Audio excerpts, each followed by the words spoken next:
the Knicks blew a major opportunity to make the finals. It's just what it is. You got to call it like it is. Now, the Pacers are a good basketball team, but they're not a great basketball team. And if you're the Knicks and you played this game and you played this series and you started this postseason and you said, and someone said to you, you're going to beat the Celtics in the second round and you're going to face the Indiana Pacers with home court in the conference finals with a chance to go to the finals, you would sign for that 100 out of 100 times, and you'd think to yourself, we got a great chance to go to the finals. And what happened in this series, we can break it down any way you want to break it down. And I'll break some of it down right now. But when you really break this down, what actually happened was game one. Game one changed the entire series. The series was lost when the Knicks choked away game number one. We can break it down and look at it any way you want, but that's the reality. You can't overcome, I shouldn't say can't. It is extraordinarily difficult and unlikely to mentally and obviously in the game situation with the amount of games you have to win in a series to overcome a game where you have a historic choke. Lose a 14-point lead with less than 3 minutes to go, something that had never been done in the history of the playoffs. Something that made the Knicks' comebacks against the Celtics in the previous round look like child's play. You cannot come back when you blow that game. And it turns out the Knicks win that game. Even if everything went the same in this series, we would have been 3-3 going back to MSG for Game 7, and you would have given the Knicks the advantage. But all because of one blown game. And that's why everything is so important in these playoffs. You cannot give away a possession. Because it could be the difference in the game. It's the difference in the series. Ask the Celtics how they recovered after not blowing one game, but blowing two at the beginning of the Knicks series. Ask the Cavs how they recovered after blowing game two in their series against Indiana. They can't. And those teams were the two best teams in the East this year, and they couldn't recover. The Knicks weren't going to recover in this time either. And they didn't. And in my opinion, not only did they lose that game, which meant they lost home court, which was their one advantage in this series, and which meant they went down 1-0, which is just huge when you're the home team. When you're the home team, to me, the first game is like the most important game. Because, A, you get off to a 1-0 and it takes the pressure off game two. Because then, even if you lose game two, you still only need to get one of the next two on the road and you're right back on serve. And if you win game two, then you're in a stranglehold in the series. So that game one is huge from a mental and psychological standpoint.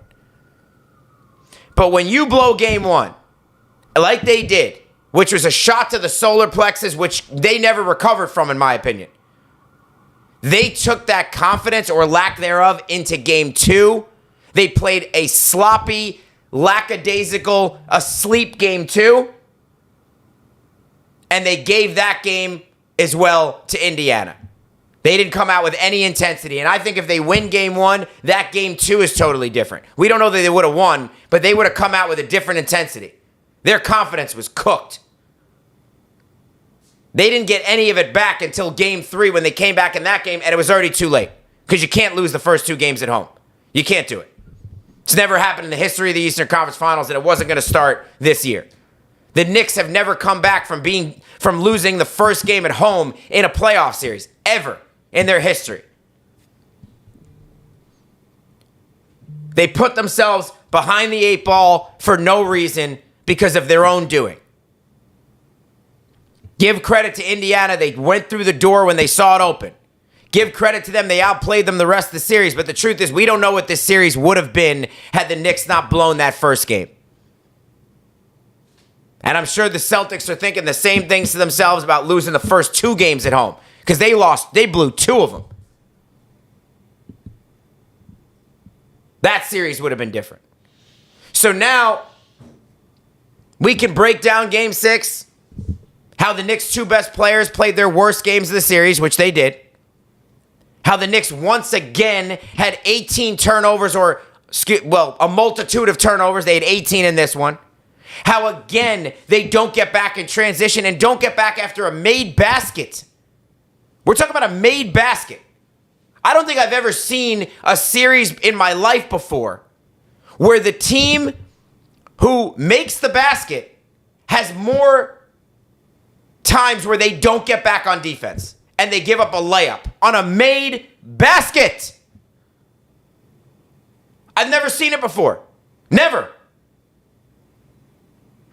And we're talking about game after game after game. This series, the craziest thing about this is not one game. The Knicks have played the Pacers now in the playoffs, this same Pacers team virtually, with the same coach, with the same style of play, for 2 consecutive postseasons. And they still can't get back on defense after a made basket. We know the Pacers like to run. They don't get free baskets off a make like they do against the Knicks. They don't do that against any other team. And you're going to see in the finals, OKC won't allow any of it. None of it they're going to allow. None. You're going to be like, oh, how are the Pacers not doing this against OKC? The question is, how were they doing it against the Knicks? Inexcusable that wasn't fixed. And the turnovers and the lack of transition defense besides choking game 1 away, were the biggest difference in the series. No matter how well Halliburton or Siakam played, that was the difference in the series. And if you're going to tell me the Knicks players that were out there were tired or they couldn't get back on defense for any reason, then they shouldn't be in the game. At least not together. Get guys in the game who can get back on defense. And I saw plays where Bridges got a fast break off a steal. He stole the ball. He takes the ball down the other end, lays it in. He's the only player for the Knicks in the front court. And they still give up a layup on the other end without getting back. It was mind-boggling to watch. But let's not harp too much on this series. This series was determined when the Knicks left the arena after game number 1. The series was over. I said it at the time. They were never going to recover from that. When you have 2 teams that are so similar in talent, that are so close in their abilities, you can't give away playoff games when you only need to get to 4. You can't do it. If you do, you won't live to tell the end of it. You won't live to tell about it. And the Knicks didn't. And that's what it came down to. Game 1 was the whole series. And game 6 was always, I told you before, if you watch my lives, if you're on TikTok, if you're on YouTube, whatever you're on, if you see when I talk about pre-game 6, this was going to be the toughest game the Knicks had to play all season long and the toughest game of most of these players' careers.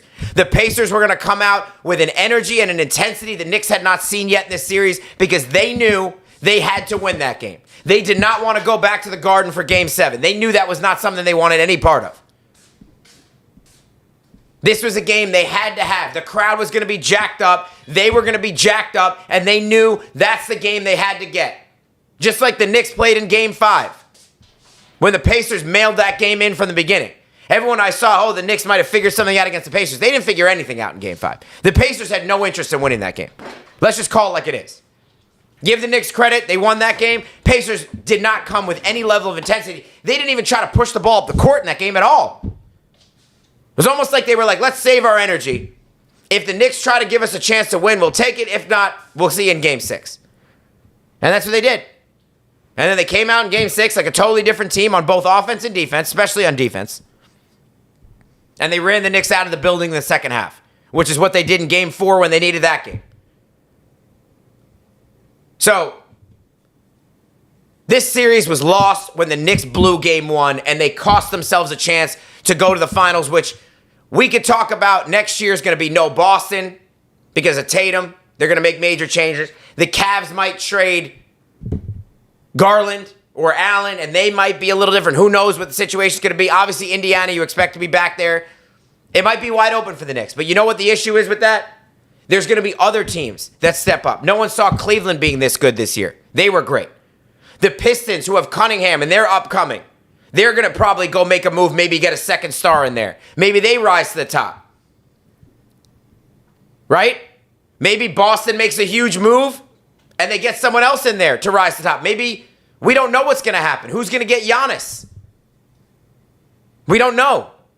Teams that we don't expect right now, that we're not looking at. There could be major changes in the East, and then some other team could step up. So the Knicks can't just say, oh, it's wide open.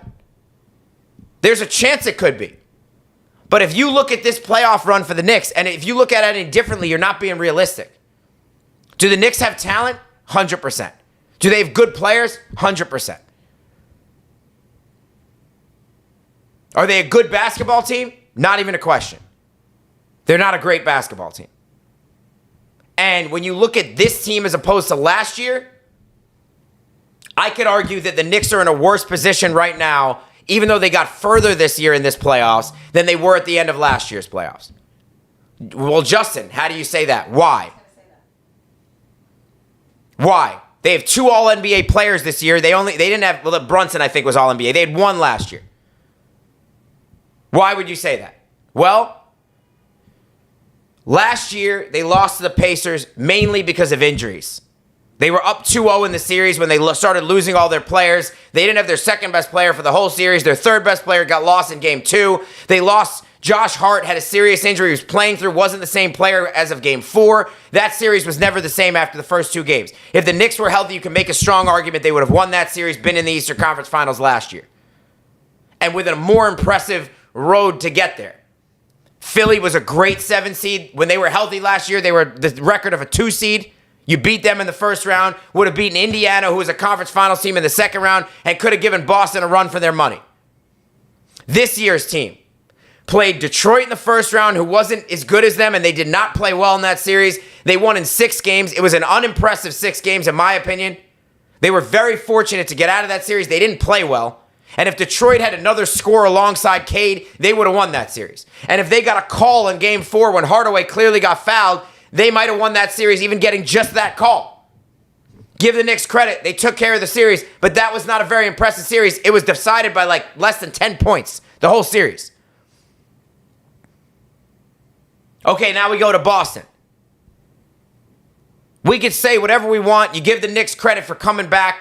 Boston choked away the first 2 games of that series. The Knicks had no business winning either of those games. None. And if they played that series another 100 times, Boston would be up 2-0 the next 100 times they played it. And then we'd never be talking about this conference finals. Just like I think the Knicks choked away game 1 against the Pacers and that series changed, I feel the same way about the Celtics choking away both games 1 and 2 in their previous series against the Knicks, and that changed the whole series. If the Celtics win those first 2 games like they would the next 99 out of 100 times, they would have beat the Knicks in 5 games, and that's just a fact. And the Knicks would have gone home in the second round, and no one would be talking about, oh, the Knicks were a game or 2 away from the finals. Because to me, it's not always about the result, it's about the process to get there. This Knicks roster has a lot of flaws. I think you can argue the coach has a lot of flaws. And is he the right guy to get them to the next level? I'm not sure of that. And I think you saw that bear out in these playoffs. The fact that he didn't start playing his bench until game 3 of the Eastern Conference Finals. And they were some of the best guys the Knicks played the entire series against the Pacers. They didn't start playing until game 3.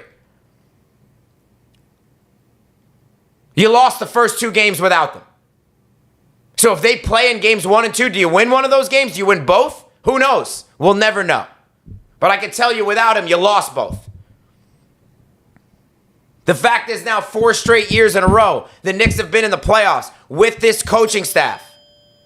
They have lost to an inferior team all 4 years in the playoffs. They have been the favorite in all 4 playoff losses. They lost to the Hawks in year 1 as the favorite, the home court. They lost to the Heat the next time they were in the playoffs as the favorite with home court. The Heat were the 8th seed that year. They lost to the Pacers last year, as we know, with home court. Now you can blame injuries, fine. And they lost the Pacers again this year, once again with home court. Favorite 4 straight years, lost all 4 times. What is that? With 4 different teams. So you can't say that's all the players. Brunson wasn't there the first year. The last 3 years, you had Brunson and Randall against the Heat. Then last year, you had Brunson and DiVincenzo and OG, no Randall. And then this year, you had Brunson and Towns and Bridges. So 4 different teams lost all 4 times to an inferior team with this same coaching staff. That's just a fact. Do I think the coach is a good coach? Yeah, he's a good coach. But is he a great coach that could get you over the top? And at this point, this team needs to get over the top. They've been in the playoffs now. They changed the culture. They have a good team. Now it's about getting to the next step and winning a title. Can this coach do that? That's the big question. That needs to be looked at. And this roster, because I don't put it all on the coach, this roster is flawed. It was flawed from the beginning of the season. I said this when they made the Bridges trade. And let's just call this like it is. Let's be honest about it, because you know I'm always going to give it to you 100%. I'm going to be honest. Mikal Bridges is a good basketball player. No question about it. And we can argue semantics of what those picks are going to be, and you gave up 5 picks, you didn't give up picks. The truth is this. You gave up all your assets and all your flexibility, or at least most of your flexibility, in that trade for a guy that was not a difference maker to get you over the top, for a guy that did not make an all-star team. And because of that, you don't have flexibility to go trade for a Giannis or even maybe a KD, because if you had just given 2 or 3 picks up, you'd still have 2 or 3 left to put in a deal for that. You don't have that anymore. That's a fact. And Mikal Bridges was not the difference maker for the Knicks they thought he was going to be this year. That's another fact. So we can go back and look at the trade. I didn't like the trade because of 2 reasons. I like Bridges as a player. But on this team, for how much you had to give up, I didn't like the player with this roster. Why? The Knicks decided when they made this trade, and then they traded for Towns. Because once they made this trade and they lost Hartenstein, they needed to go get a center. They were not going to go into the season without a center. We know that. So they decided to trade Randall and DiVincenzo, and they got a center. They got Towns. Okay, fine. But when you did that, you left yourself with no shooting guard.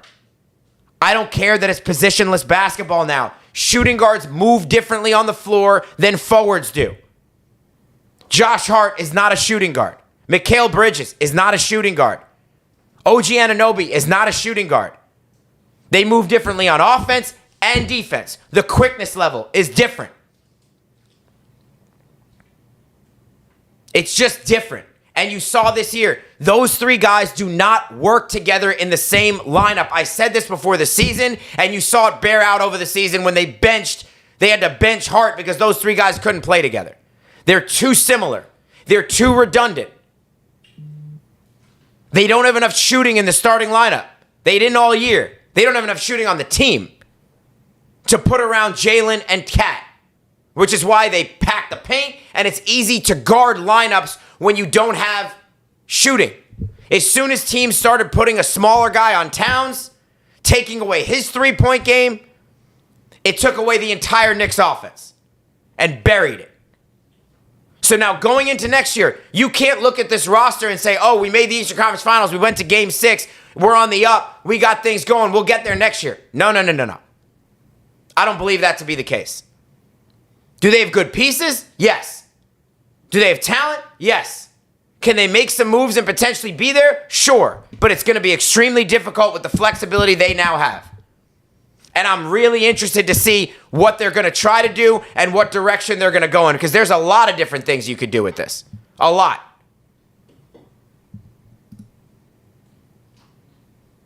And I could argue a million different things. We'll get into that over the coming days. We'll talk about all the different options and all the different roster possibilities. But the fact is this, if you think they should just run it back as is, then you're missing the boat. You're missing the boat.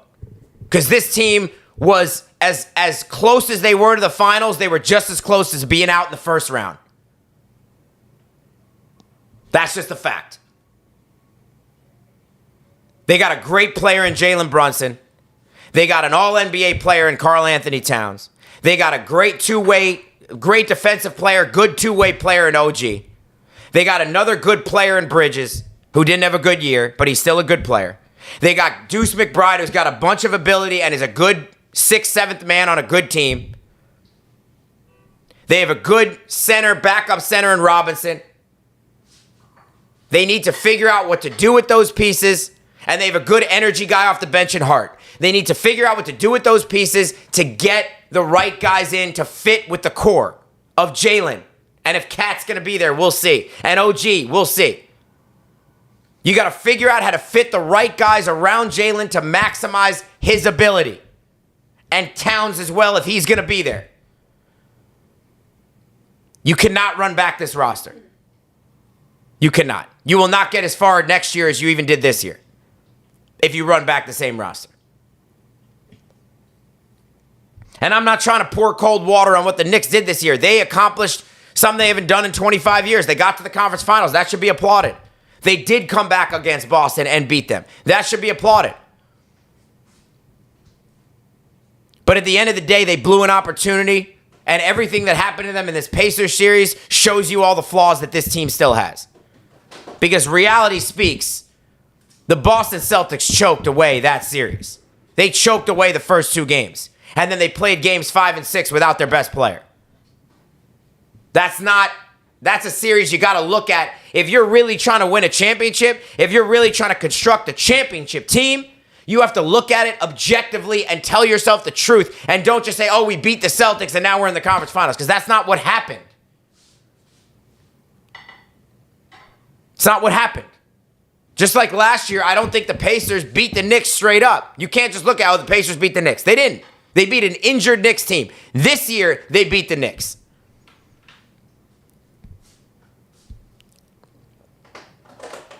So, we're going to get into all the things the Knicks should do and all the possibilities they can do in the coming days. I'll do a live tomorrow on that. So, check that out. I appreciate you, chat. Check me out on TikTok. I'll be live a little later. I'll be live on TikTok and YouTube tomorrow previewing the NBA Finals and talking about what the Knicks can do next season as they try to lick their wounds and figure out how they're going to rebuild or construct or, make revisions on this team. But bitter disappointment for how they got to the conference finals and with the position they were in to potentially get to a final, to come out and play the way they did in this series is a bitter disappointment. Bitter disappointment. Appreciate you, chat. We'll see you on the back end. The Knicks go home to the Pacers in the Eastern Conference Finals in 6 games.